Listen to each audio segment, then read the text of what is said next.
In Jamaica, the opposition Jamaica Labour Party JLP is advocating for Jamaicans in the diaspora to be given the right to exercise their franchise.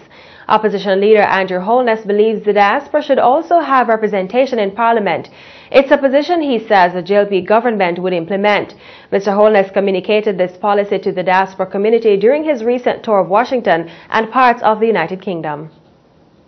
I think the government ought to seriously explore ways of actually giving them the vote.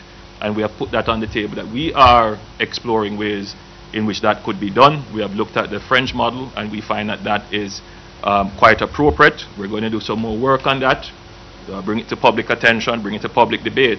But I think giving them the vote would be a very active means of engaging them. Mr. Holness says the JLP has been studying the French model as it relates to engaging the diaspora. In making the proposal to allow Jamaicans overseas the right to vote in Jamaica, Mr. Holness says the diaspora could be given what he describes as a constituent vote. We recognize that people locally would say, why should somebody who lives abroad have an impact on the outcome of our government? And that is a very legitimate question. And I actually share that view. But you can craft it such that they vote in a constituent, and therefore it is a constituent vote rather than deciding the government. You see, so what the French have done is that there about 1 million Frenchmen vote overseas, but they don't vote across all constituencies, which would then have an impact on the outcome of the government. They will vote only in one constituency.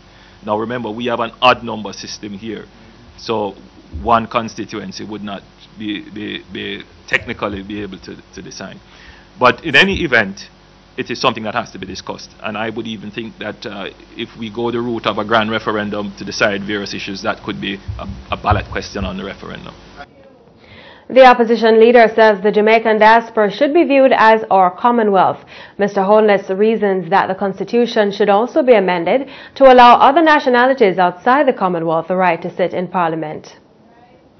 If we consider our diaspora as our Commonwealth, as does the British consider a Commonwealth, and we give persons who hold Commonwealth citizenship the ability to sit in our Parliament, but non-Commonwealth members of the diaspora are not able to sit in our Parliament, then I think we should also be considering changing our Constitution to allow other members of our diaspora who are not members of the Commonwealth to sit in our Parliament. I think that's only fair, because Jamaica needs to now start to view its diaspora as its Commonwealth.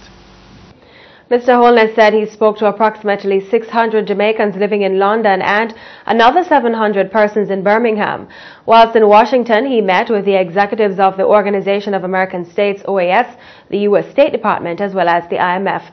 There he communicated the fiscal policies and objectives of the Labour Party.